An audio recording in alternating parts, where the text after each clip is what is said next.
Welcome back for our third deep dive into Danish diplomacy as part of Diplomacy and International Relations by Bastian Freiburg. This podcast is AI generated, but Bastian has personally gone through everything so all the information is accurate and insightful. Today we're diving into the role of the diplomat and how it's changed over time. How have diplomats viewed their work throughout history? It's interesting how we tend to picture diplomats based on what we see in movies and TV shows. Right. The sources we have actually compare it to something completely different, the delivery of milk. Milk. I'm not sure I see the connection to international relations. It might seem odd at Hmm. first, but think about it.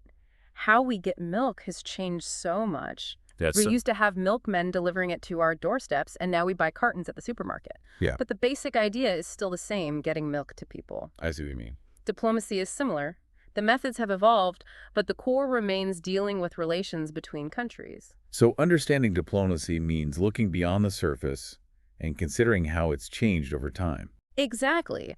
And that's where these 5 diplomat archetypes come in. Each one represents a different historical period and a different way of understanding those relations between countries. 5 different types of diplomats. This is already more interesting than I expected. Tell me more. Let's start with the Machiavellian diplomat.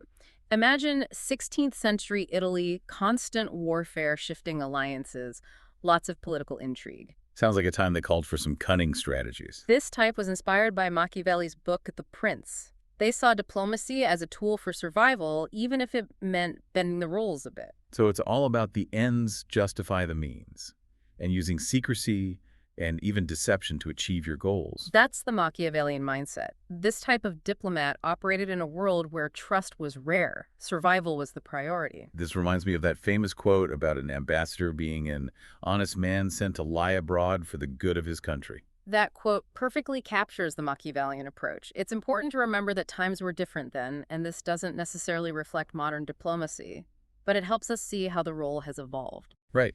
It shows how diplomacy adapted to the challenges of the time. But things are much more formalized now, aren't they? Definitely.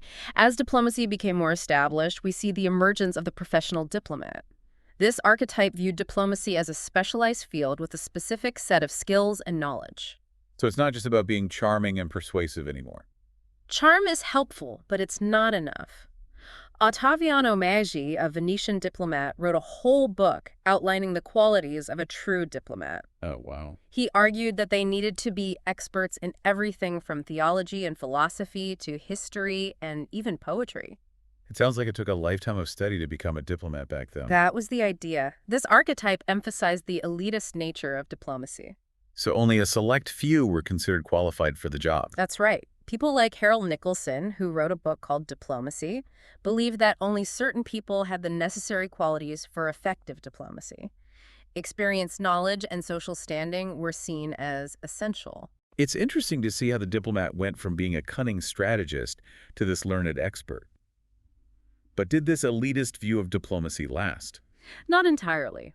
After the Napoleonic Wars, Europe wanted peace and cooperation. This led to the rise of the cosmopolitan diplomat, who had a more idealistic vision of international relations. So they focused less on national interests and more on working together, Exactly. They saw themselves as citizens of the world working towards global harmony. like the Congress of Vienna in 1815, where they tried to establish lasting peace. That's a great example. The cosmopolitan diplomat believed in dialogue, compromise, and shared humanity. Do you have any examples of this type of diplomat, someone who really embodied this ideal? One fascinating figure was Heinrich Coudenhove-Kalergi. This Austrian diplomat spoke 18 languages and dedicated his life to promoting understanding between cultures. Wow, 18 languages. That's amazing. He even proposed a pan-Europa, a unified Europe based on shared values. That's the cosmopolitan diplomat in action. His dedication to international understanding is really inspiring.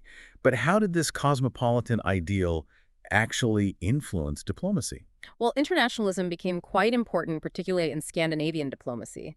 Danish diplomats were very active in promoting neutrality, disarmament, and international cooperation, especially in the League of Nations. So they were using diplomacy to build a better world, not just to advance their own country's interests. That's right. It was a shift from the earlier, more self-interested approach to diplomacy.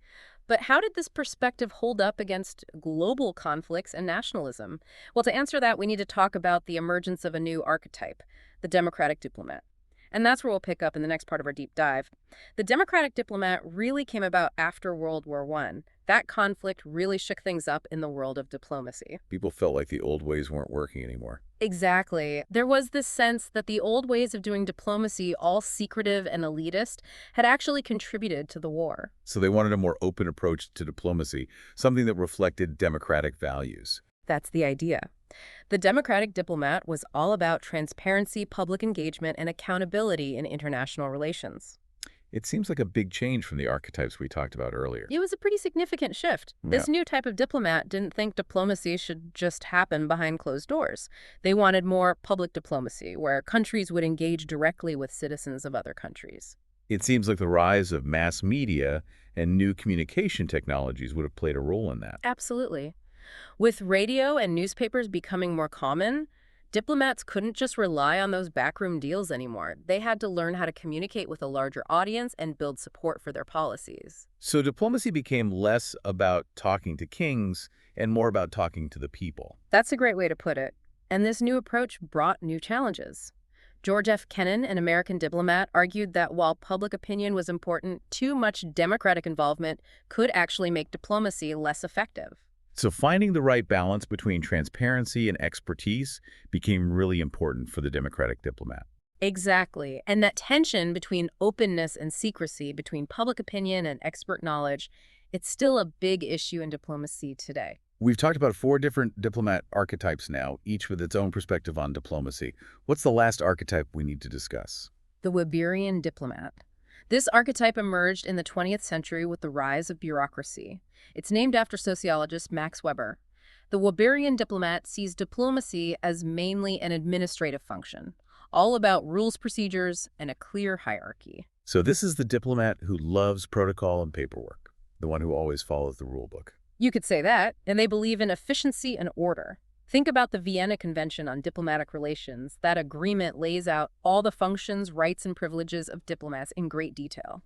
That's the world of the Weberian diplomat, a world of diplomatic immunity, official titles, and very specific rules of protocol. It doesn't sound quite as exciting as some of the other archetypes. Where's the intrigue and idealism? But the Weberian diplomat might not be as flashy as the Machiavellian or as inspiring as the cosmopolitan, but they play a vital role in keeping things stable and predictable in international relations. They provide the framework, the rules of the game, so that diplomacy can run smoothly. So they're like the referees making sure everyone plays fair. I like that analogy. And in a world where things are constantly changing with globalization and all these technological advancements, having clear rules and procedures is more important than ever. Okay, we've covered all 5 of these diplomat archetypes. But do diplomats in the real world really fit neatly into these categories? It's more complicated than that. These archetypes are what we call ideal types. They help us understand the different aspects of diplomacy, but in reality, diplomats often combine elements from different archetypes. They adapt their approach based on the situation. So they have a whole toolbox of different skills and approaches they can use. Exactly. And that's where the ideas of role consensus and role conflict come into play. Right. Sometimes combining different approaches can lead to really creative solutions. Can you give me an example? Sure. Think about the market diplomat.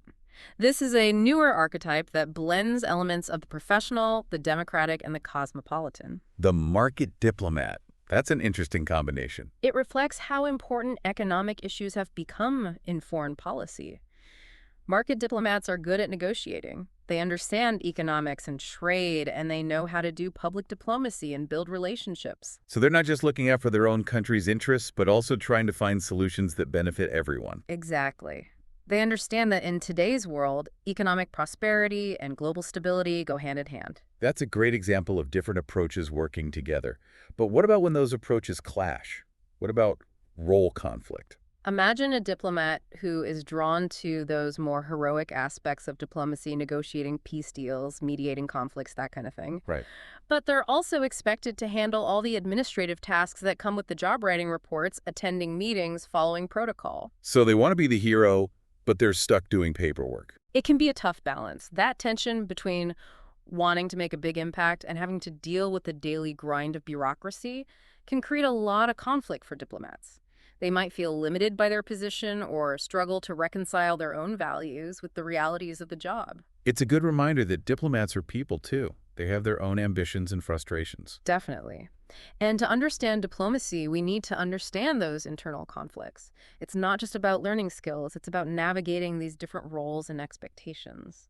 This conversation about diplomat archetypes has been really eye-opening. It's helped me see how complex diplomacy really is. But I'm curious how these archetypes play out specifically in Danish diplomacy. That's a great question, and that's what we'll explore in the next part of our deep dive. We'll look at how these archetypes show up in Danish foreign policy and the specific challenges and opportunities Danish diplomats face today. So we've talked about these diplomat archetypes and how they can clash or blend together. But how does this all actually play out in Danish diplomacy? Applying these archetypes to a country like Denmark is fascinating. Yeah. It has such a unique diplomatic tradition shaped by its history, its size, and its values.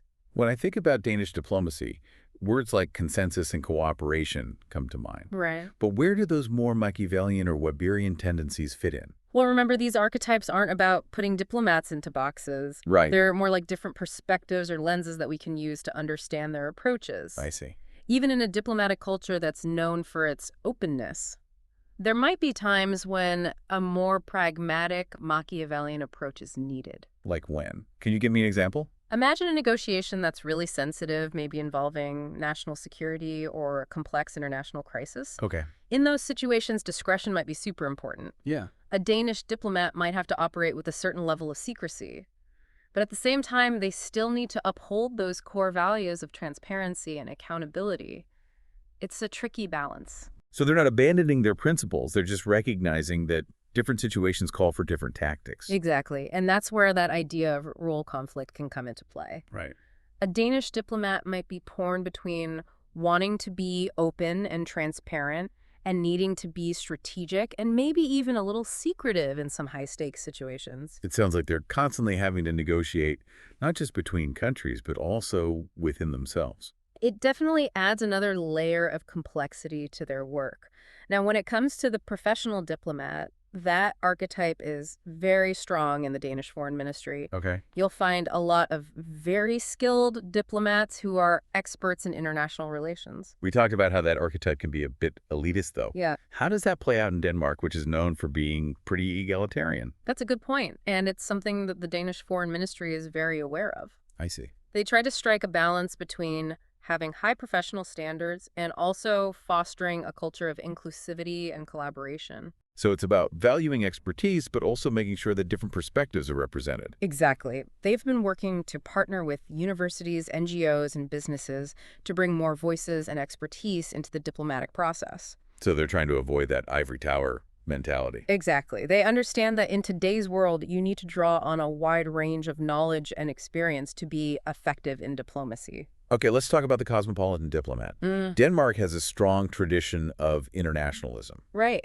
So this archetype seems like it would be a natural fit. Absolutely. You can see it in their active involvement in organizations like the UN, the EU, and NATO. Danish diplomats are often leading the way in promoting peace, human rights, and sustainable development. It's like that cosmopolitan ideal is woven into their diplomatic DNA. In many ways it is, but there are also challenges. Yeah. The rise of populism and nationalism around the world has made things harder for that cosmopolitan vision. So how do Danish diplomats balance their commitment to global cooperation with the fact that national interests often come first? They have to constantly adjust and adapt. One way they do this is by framing global issues in a way that resonates with people back home. So instead of just talking about climate change in a general sense, Yep. they might focus on how it specifically affects Denmark. Exactly. They try to connect global challenges to Okay. things that people in Denmark care about. And that brings us to the democratic diplomat, which is also very important in Danish diplomacy. That makes sense given Denmark's strong democratic values. Danish diplomats are expected to be responsive to what the public thinks Yeah. and to be transparent about what they're doing. Right. They engage with the media, they talk to parliament, and they even use social media to connect with people. So they're trying to bring diplomacy closer to the people, making it less mysterious, Precisely. It's not always easy, though. I can imagine.